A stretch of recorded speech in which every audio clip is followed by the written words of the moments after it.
In this question, we're asked a simplified set of surds.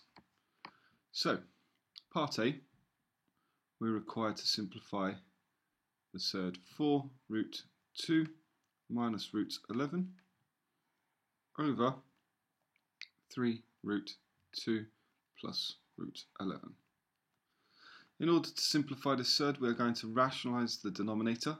So that means I must multiply both the top and bottom of this fraction by the conjugate of the denominator.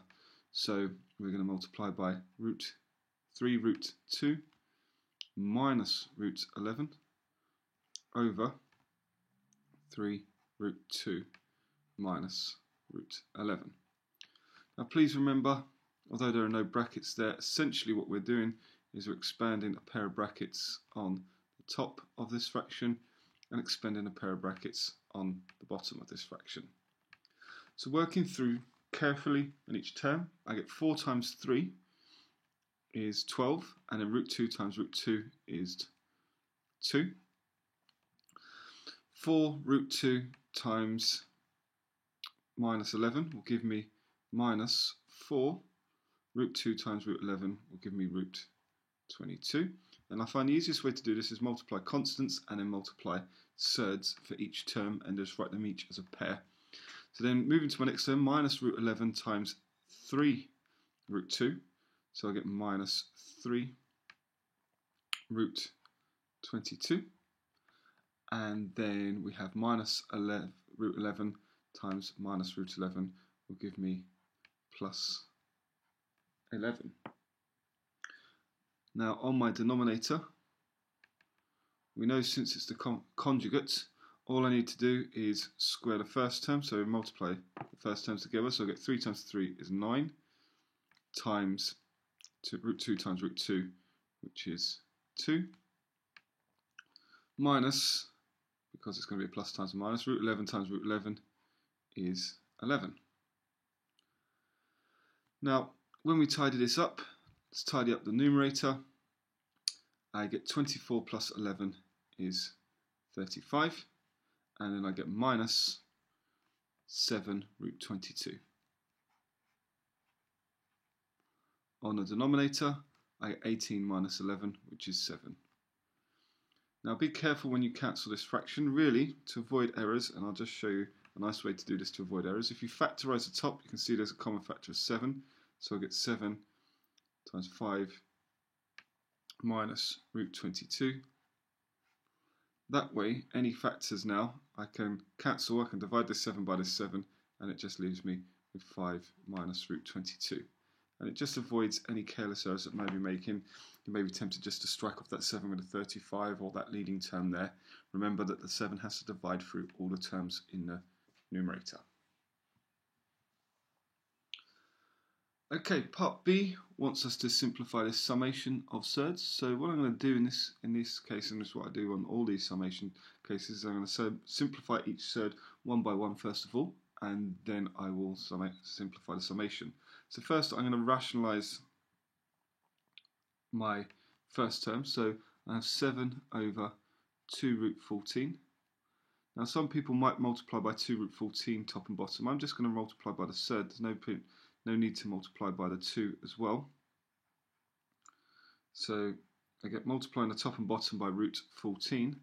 On the top, in the numerator, I get 7 root 14 over 2 lots of 14. So now when I simplify this, 7 goes into 14 twice, so I actually get root 14 over 4. If I simplify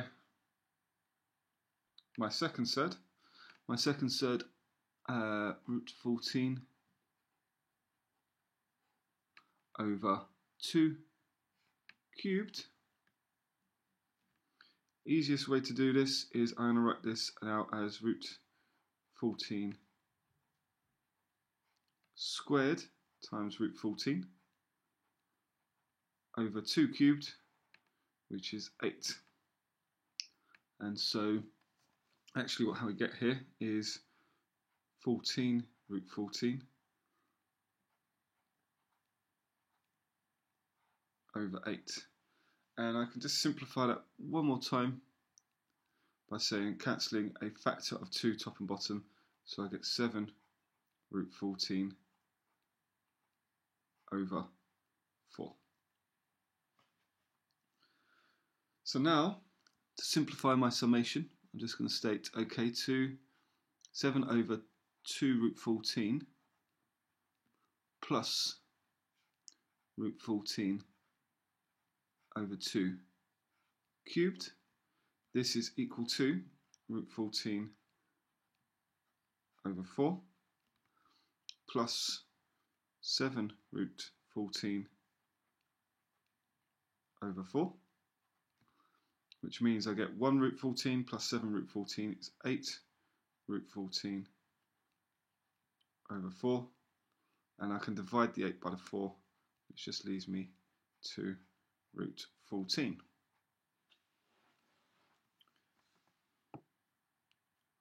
Let's have a look at how the marks are awarded in this question. First of all, there's a method mark for multiplying by the conjugate of the denominator. So that's the denominator rewritten, but swapping that sign in the middle from positive to negative. Second of all, there is a method, sorry, not a method mark, but an answer mark for the correct expansion of the brackets on top, and a correct expansion of the brackets in the bottom. Finally, the last answer mark is given for getting to 5 minus root 22. Okay, so